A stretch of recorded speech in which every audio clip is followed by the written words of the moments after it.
المراه اللي صار فيها مجوجه وعندها الذكر في الدار كتلقى عندها هادو، كتلقى عندها ليفوش، كتلقى عندها السدر، كتلقى عندها المؤخره.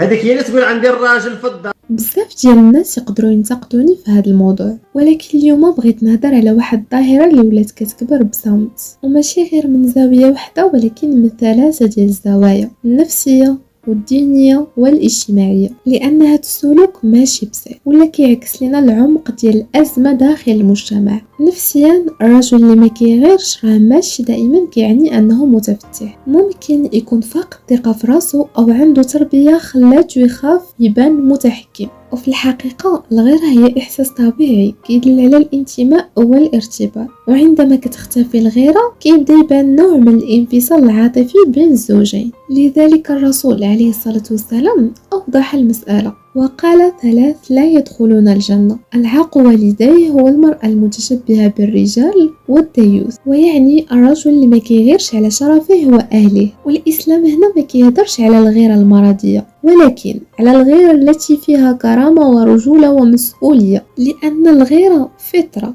والله ما خلقهاش عبثا. ولكن بعض المجتمعات ولات كتشوف الغيرة تخلف، ومنعم تيدير شبكة داك السكاتة، والدياثة ولات كتلبس لباس التحرر، ومنعم تيدير تينتينا وزويتينا. ولكن في الحقيقة ملي كتضيع الغيرة كتضيع معها الاحترام والكرامة والروابط الأسرية. فالمجتمع اللي فيه رجل بلا غيرة كتولي المرأة بلا أمان، والأسرة كتعيش بلا حدود. والمشهد اللي شفناه في الأول هو في الحقيقة إلا صورة مصغرة لمشكل كبير ديال الرجال اللي فقدوا غيرتهم وعيالات فقدوا احترامهم ومجتمع كيتفرج باسم الحرية. والخلاصة السؤال كيبقى لكم: واش اليوم الغيرة باقا لها قيمة ولا عيب؟ واش اللي ما كيغيرش هو متطور وأوبن مايند ولا ديوت بلا ما يحس؟ خليولي أجوبتكم في التعاليق وما تنساوليش متابعة ولايك باش يوصلكم الجديد.